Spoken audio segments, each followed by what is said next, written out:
আকাশটা ছুঁতে চায় স্বপ্নে জানালায় অসীমে রেখেছে হাত বাড়িয়ে জীবনের ছবিটাতে বিশ্বরং তুলিতে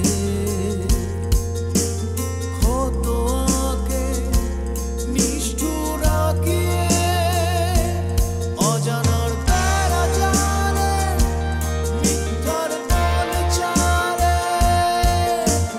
আটকা পড়েছে কেউ ঘাত প্রতিঘাত নিয়ে সময়ের এই স্রোতে বড় বাড়ি ছোট বউ বড় বাড়ি ছোট বউ। তুমি যা করার ঠান্ডা মাথায় করো, যেন কোনো আইনের ঝামেলা তোমাকে পড়তে না হয়। আমি কিন্তু একদম বিশ্বাস করতে পারছি না তুমি বাচ্চার জন্য ডাক্তার দেখাতে যেতে চাচ্ছ কানাডায়। তাহলে তুই যাবি না? না, যাব না, বলেছি তো, মরে গেলেও যাব না।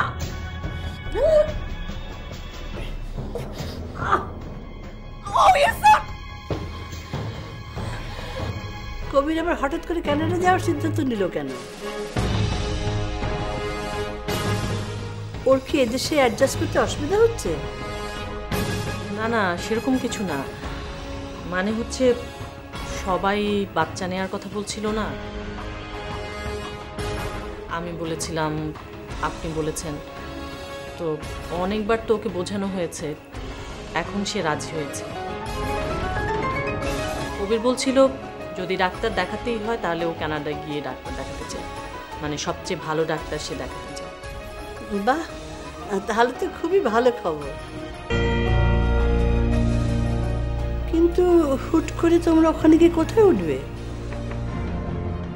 ওই আমার একটা মামাতো বোন আছে না, ওর ওখানে উঠবো। আমার মনে হয় এই ব্যাপারে ওই ভালো হেল্প করতে পারবে। ঠিক আছে, তোমরা যেটা ভালো মনে করো সেটাই করো।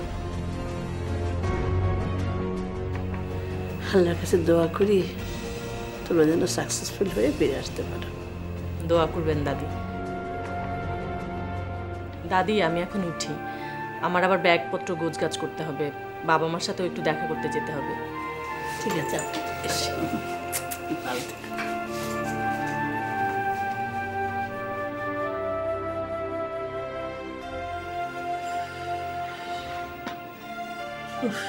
যাক, আল্লাহ যদি একটু মুখ তুলে তাকান।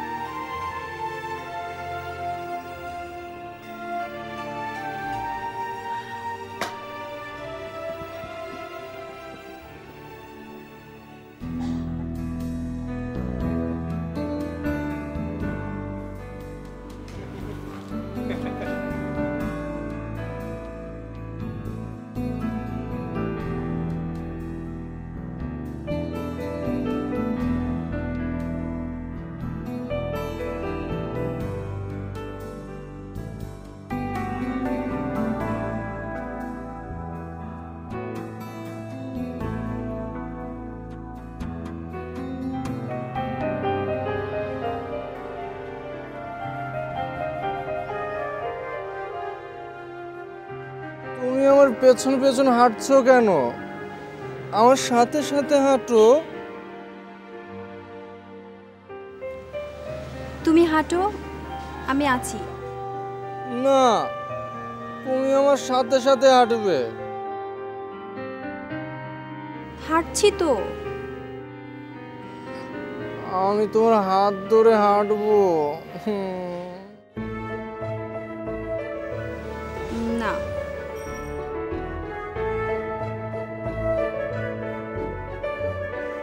দেখছো না দারোয়ান দাঁড়িয়ে আছে, আমার লজ্জা লাগে।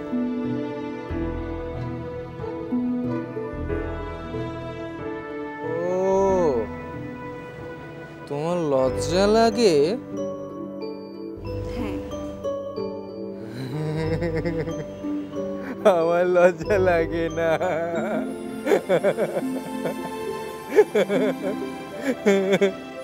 তুমি লজ্জা শরম বুঝলে তো তোমার লজ্জা লাগবে।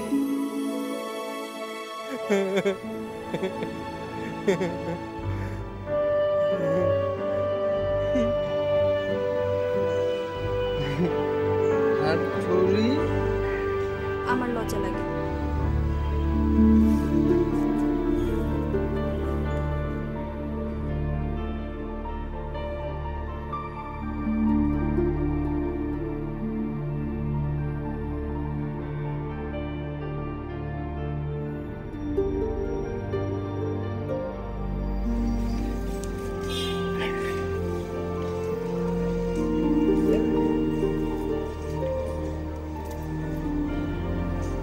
যাও বলবো না।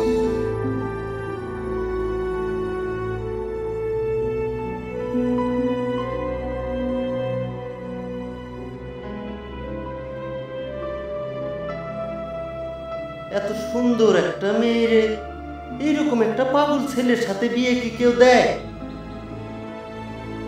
মেয়েটার বাপ মা কি পাগল হয়ে গেছিল? ইস, মেয়েটার মনে যে কত কষ্ট আল্লাহই জানে। কি ব্যাপার এহসান, তুই কোনো কথা বলছিস না কেন? তুই কি করতে চাস সেটা বল।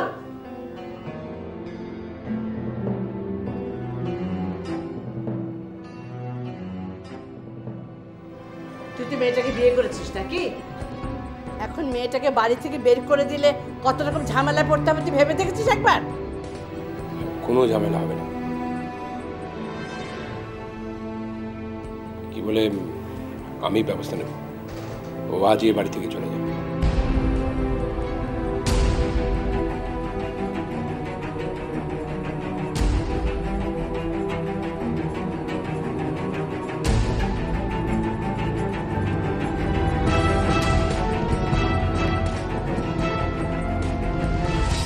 আজই চলে যাবে মানে কি? তুই কি মেয়েটাকে বাড়ি থেকে বের করে দিবি? দেখি কি করা যায়।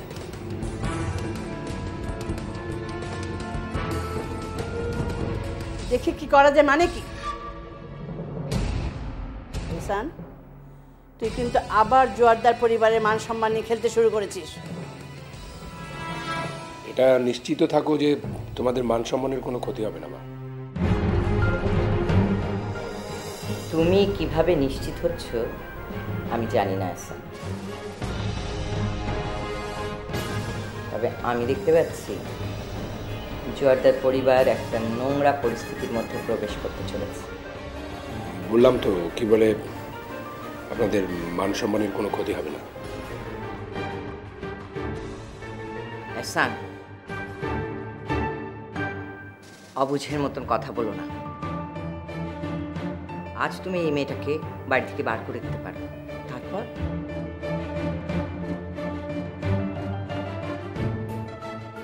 ওই মেয়েটার কিছু হোক বা না হোক, সে তো আইনের আশ্রয় নিতে চায়।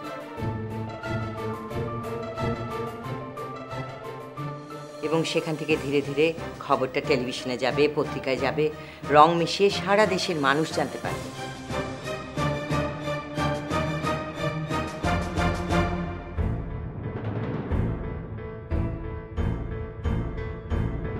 এতে তোমার মনে হয় না যে আমাদের পরিবারের সম্মান নষ্ট হবে, তাই না? এসবের কিছুই হবে না। কি করবি তুই যে এসবের কিছুই হবে না? কি করব এখনো ঠিক করিনি।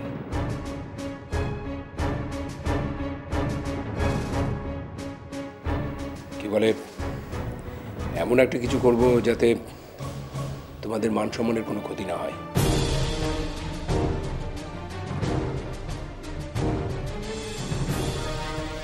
ঠিক আছে, তুই কি করবি এটা ঠিক করে আমাদের জানা।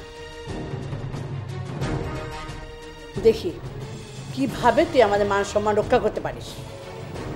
ঠিক আছে, আমি জানাচ্ছি। আম্মা,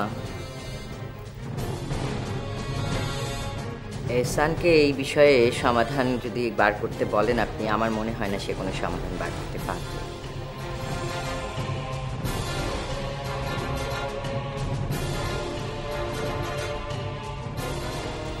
আমার মনে হয় সিদ্ধান্তটা আপনারই দেওয়া উচিত। না না বৌমা, আমি এহসানকে আরেকটা সুযোগ দিয়ে দেখতে চাই ও কি করে।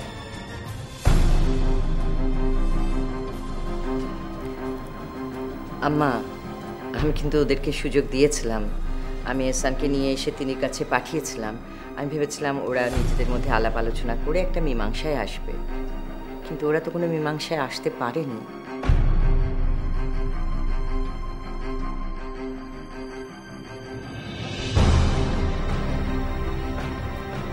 বরং এহসান তো রাগের মাথায় ওই মেয়ের গলা চিপে ধরে মেরে ফেলতে গিয়েছিল। কি বলছো বৌমা? এহসান, কি শুনছে সব?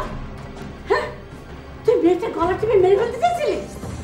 উফ, তোকে দিয়ে কিচ্ছু হবে না, কিচ্ছু হবে না তোকে দিয়ে। তুই একদম আগের মতো রয়েছিস, একটু পাল্টাস। বেরো, তুই বেরিয়ে যা আমার সামনে থেকে, এক্ষুনি তুই বেরো। আমি আর বৌমা মিলে যে সিদ্ধান্ত দিব সেটা তোকে মানতে হবে। বেরো, যা বলছি। আমি কি করবো বৌমা? কি করে সম্ভব? জোয়ারদার পরিবারের ছেলে, আমার সন্তান কি করে এবার কাজ করতে পারে? আমি ভাবতে পারছি না।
কি বলো বাবা, কি করা যায়, কি করলে ভালো হয়?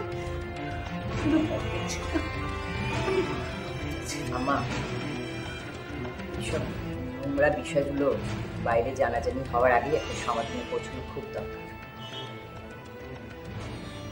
সেটা নিশ্চয়ই বৌমা, নিশ্চয়ই। কি রে, তুই এখনই দাঁড়িয়ে আছিস? বেরো, শিগগির বেরো, তুমি এক্ষুনি বেরিয়ে যা।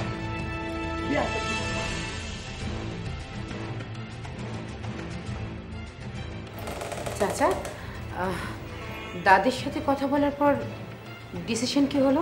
জানি না, তার মায়ের কাছ থেকে জেনে নিস। কেন? তোমার বলতে প্রবলেম কোথায়? আমার বলতে ইচ্ছে করছে না। কি বলে কিছুক্ষণ পর তার মা আসবে, তার কাছ থেকে তুই জেনে নিবি। আশ্চর্য, ডিসকাশনের সময় তো তুমি ছিলে, রাইট?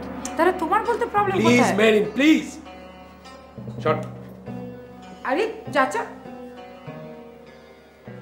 ও তার মানে চাচার ইচ্ছার বিরুদ্ধে মহিলাকে এই বাড়িতে মামুনি আর দাদি রেখে দেওয়ার ডিসিশন নিয়েছে। ওকে, যদি সেটাই হয় তাহলে তো ভদ্রমহিলার সাথে আর কোনো খারাপ ব্যবহার করা যাবে না। যত তাড়াতাড়ি সম্ভব দুঃখ প্রকাশ করে মহিলাকে আমাদের দলে টানতে হবে। ইয়েস, এবং চাচাকেও বোঝাতে হবে যেন মহিলাকে অ্যাভয়েড না করে এবং খারাপ আচরণ না করে। I got it.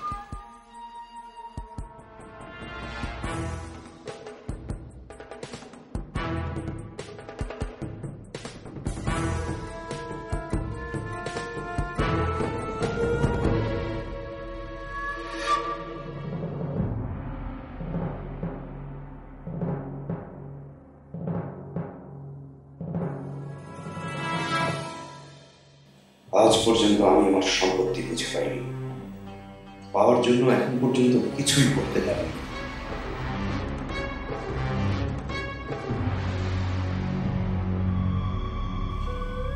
Joardar group of কোম্পানিজের মালিকের ছেলে হয়েও কি বলে আমি জোয়ারদার গ্রুপ অফ কোম্পানিজের মালিক নই,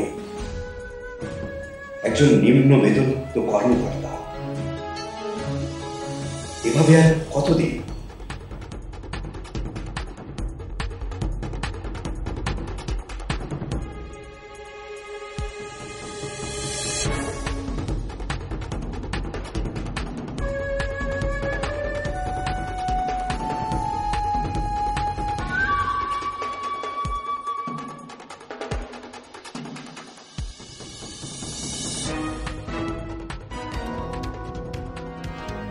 এবার উকিলের সাথে কথা বলে ভেবেছিলাম খুব দ্রুতই হয়তো কিছু একটা করতে পারব। কিন্তু কি বলে তিনি এসে সে সম্ভাবনা দূর করে দিল।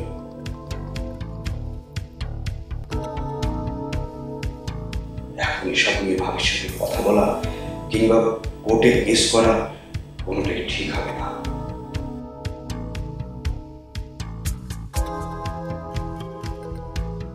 কিন্তু সম্পত্তি আমার চাই।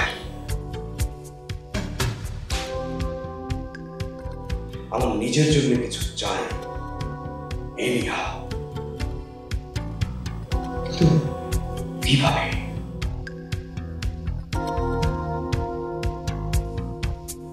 কিভাবে সেটা সম্ভব?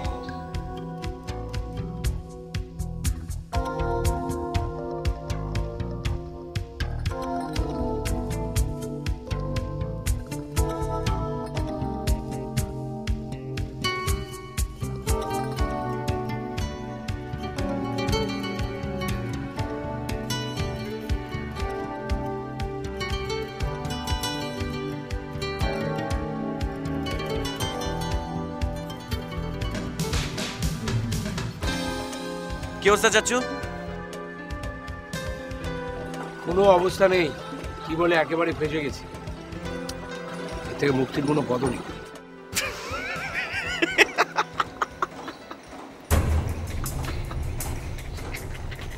আসছিস কেন? চাচ্ছু তুমি কিন্তু একটু বোকা আছো, বুঝছো? হ্যাঁ, বোকা তো বটেই। তা না হলে কি এই জোয়ারদার বাড়িতে আমি পড়ে থাকি? কবেই তো তোর এই বাড়ি থেকে বেরিয়ে গিয়ে তোর মার বিরুদ্ধে বিদ্রোহ করে আমি আমার অধিকারটা আদায় করে নিই। আর আমি এই জন্য তোমাকে বোকা বলছি না। তুমি এরকম একটা মেয়েকে কেন বিয়ে করতে গেলে? ওর সাথে যে তোমার একটা সম্পর্ক ছিল, এটা কি এনাফ ছিল না? হ্যাঁ, সেটাই হয়তো এনাফ ছিল, কিন্তু আমাকে বিয়েটা করতে হয়েছিল। আমি সব কথা তোকে বলতে চাই না। ওকে, বলতে চাও না, ভালো কথা। তবে এরকম একটা মেয়েকে কিন্তু বিয়ে করা তোমার আসলে খুব বোকামি হয়েছে। তারপর কি করলে? ওই মেয়েটা এই বাড়িতে আসলো, শুনে পালিয়ে গেলে। তবে আমি হলে কি করতাম চাচ্ছু জানো? এরকম কোনো ঘটনা যদি আমার সাথে ঘটতো এবং মেয়েটা যদি বাড়িতে আসতো, সবার আগে আমি বাড়িতে ঢুকে ওই মেয়েটাকে নিয়ে বাড়ির কেউ জানার আগেই বেরিয়ে যেত। তারপরে যা খুশি তা করতাম, বাড়ির কেউ কিচ্ছু বুঝতো না। আসলে আমার জীবনটাই ভুলে ভরা।